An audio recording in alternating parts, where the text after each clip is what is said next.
Throughout history, great minds and thinkers have asked questions like, what is life? What is the origin of life? What is the essence of life? How did this life come to be? Unfortunately, these questions are still subjects of philosophical dispute till today. We cannot answer some of these questions because of how controversial they are, and this is part of what we'll look at today in this edition of your daily dose of knowledge with me, your host, Santa Claus. What is life? Life is a consciousness of existence. You are conscious that you are existing. It is life. You are alive. Consciousness varies from one organism to another, one entity to another. The spiritual realm, their own level of consciousness is different from ours in this world. The consciousness of a stone is different from that of ours. The consciousness of sand is different from ours. But the sands, the stones, the air, water with the heavenly bodies all were programmed specifically to make life possible on this planet Earth. It didn't come about by fluke or by mistake.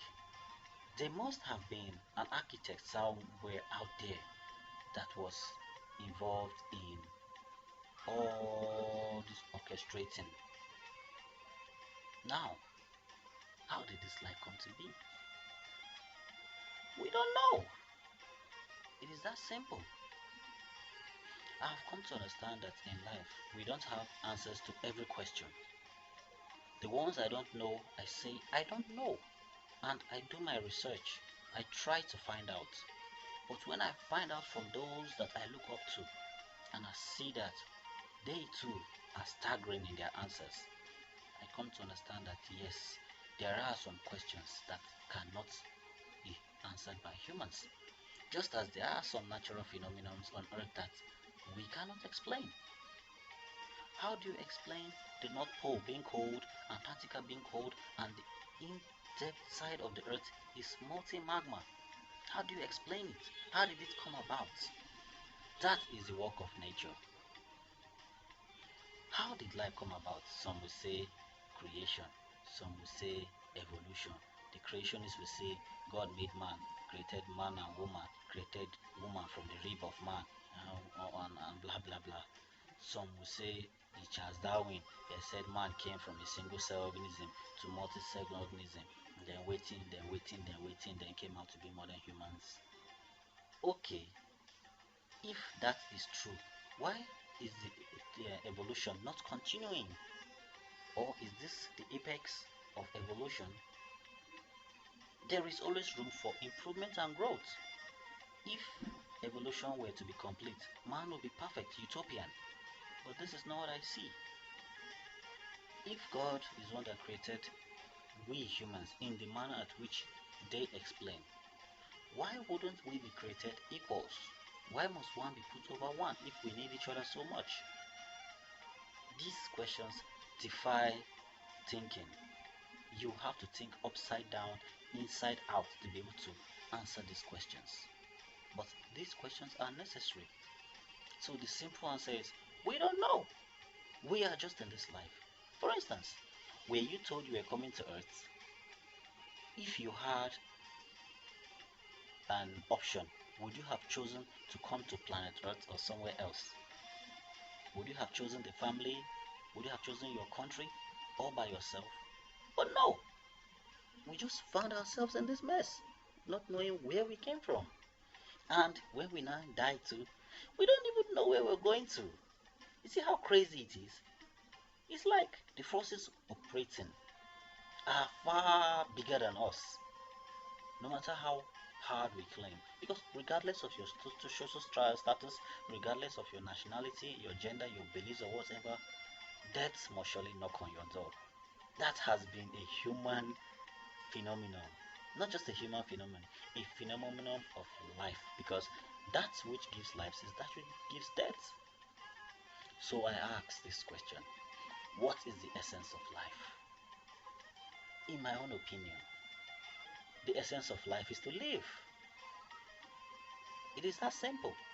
I don't stress myself with hard knock answers. I use common sense to deduce most of my conclusions.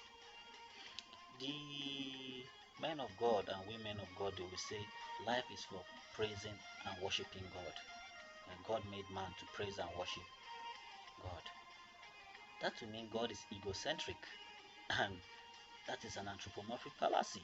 You're giving human attributes to something you don't know about. The essence of life is to live and to die well. When you die well, you'll be happy. When you are living, you live well. Be good to your people. Be good to your brothers and sisters. Be good to your neighbors. Help those you can help. Instead of looking for ways to laugh at people, look for ways to help people. Touch the people's lives that are around you. The great criminals in history like Pablo Escobar, he was loved in his community because he did a lot for them. He built hospitals, he built roads, he did lots of things for them that the government could not do. Yes, his ending wasn't so good because he is human. Live life like Jesus Christ. I envy Jesus Christ a lot. I don't look at Jesus Christ as a savior. I look at Jesus Christ as a great teacher who lived a life worth emulating. Live a life worth emulating. What is wealth? Wealth is that homage someone is coming to pay to you. They say, ah, Oga, take this one as gratitude. That is your wealth. It doesn't matter how much you have in your bank account or how much you have in your purse. Wealth can be determined by the number of people living in the society that are living independently, but you gave them the way, you paved the way for them to succeed. That is wealth. That is when you will know you are a successful person. You are only rich if you have material possessions, but you are not wealthy when you cannot use these possessions to help people that are in need around you. I always say that if all these tithes that are paid to churches and mosques are used to pay to the streets and the poor, there will be great reduction in this world. Live a good life. Help people. Be good so that when you die, people will speak well of you. People will mourn you. Heavens will shake for you because they have lost a great titan. That is the essence of living for me. To live well and to die well. After all, if that which brings life is that which brings death also, I have nothing to lose if I live well and I die well. And I know I'm going to be happy wherever I go to. Thank you for listening, and I'll see you again tomorrow for another exciting edition of your daily dose of knowledge. Peace to you, and live well.